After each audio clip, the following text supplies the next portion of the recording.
when negotiating with another culture, our level of understanding and tolerance must be much higher than what we usually have with the people we normally interact with, this because they share another class of values, beliefs, habits and ways of negotiating.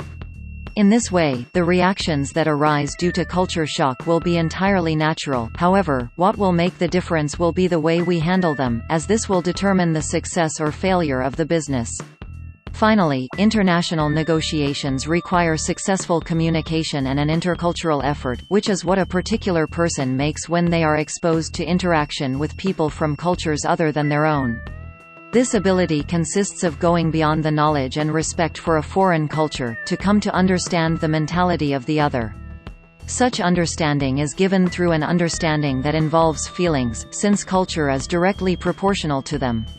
For this reason, if there is no emotional penetration, including in the field of international business, mental barriers will continue to become an obstacle to the integration of cultures and an impediment to the economic and social progress of humanity. Therefore, when deciding who should negotiate with companies from cultures other than ours, it would be important to be guided by the applicant's negotiating skills, by their experience and intercultural skills, in addition to the appropriate use of a second language, rather than for reasons of hierarchy or trajectory.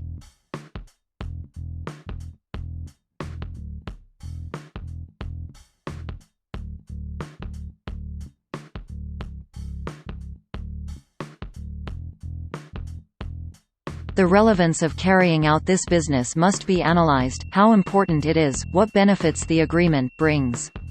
Likewise, it is essential to be able to identify if the readings of the world are similar or different, this to avoid misunderstandings that do not bring the meeting to fruition. Regarding culture, which is one that defines society through values and beliefs, it is important to identify the following key points for a good negotiation: power, if there are levels of interdependence or dependence, if there are levels of hierarchy or on the contrary there is equality. Uncertainty, if the lack of tolerance and formal rules seeks to avoid threats and conflicts, or if on the contrary they have sufficient rules and procedures to avoid the materialization of risks. Individualism or collectivism, if you think about the individual and family interest before that of the group, or if, on the contrary, you have so much belonging to the group that you always think about the achievement of collective goals. Masculinity or femininity, that is, if persistence and performance or the achievement of goals and personal fulfillment are sought. Short-term or long-term orientation, that is, if tradition is taken into account, if the past and present are included in the objectives, or if perseverance, future achievement and rewards that will arrive at another time are considered. Pileski's 2013. On the other hand, it should be borne in mind that there are types of negotiators. Negotiators from polychromic cultures tend to start and end meetings at flexible times, take breaks when it seems appropriate, feel comfortable with a high flow of information, expect to read thoughts and the minds of others, sometimes overlap talks, see start times as flexible, and don't take delays personally.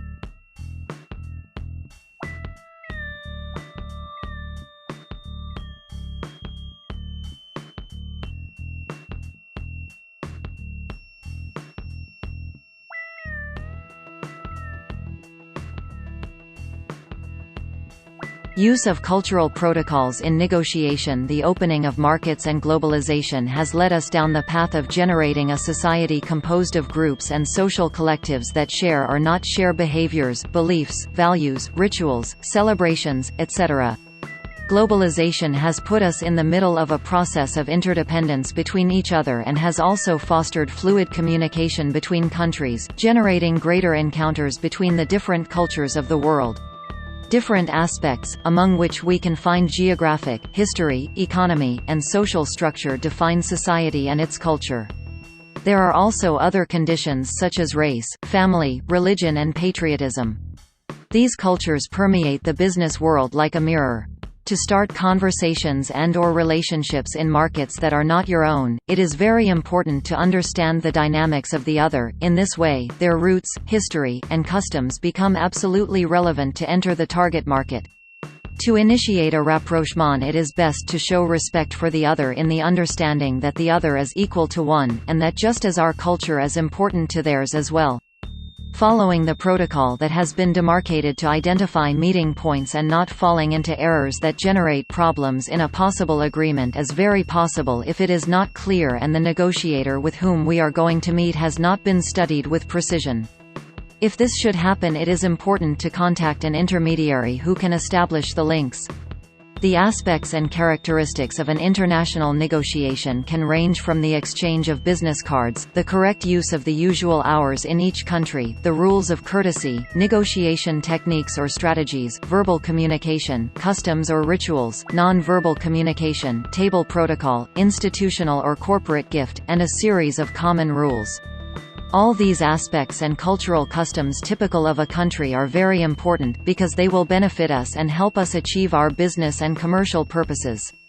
On the contrary, the misuse of the protocol in international company relations, or the mismanagement of multicultural teams within each organization, can manifest a palpable negative image of the company, and especially reflects little professionalism. This may lead to the breakdown of business relationships, and be reflected in the results thereof, due to misunderstandings or foreseeable and avoidable compromised situations.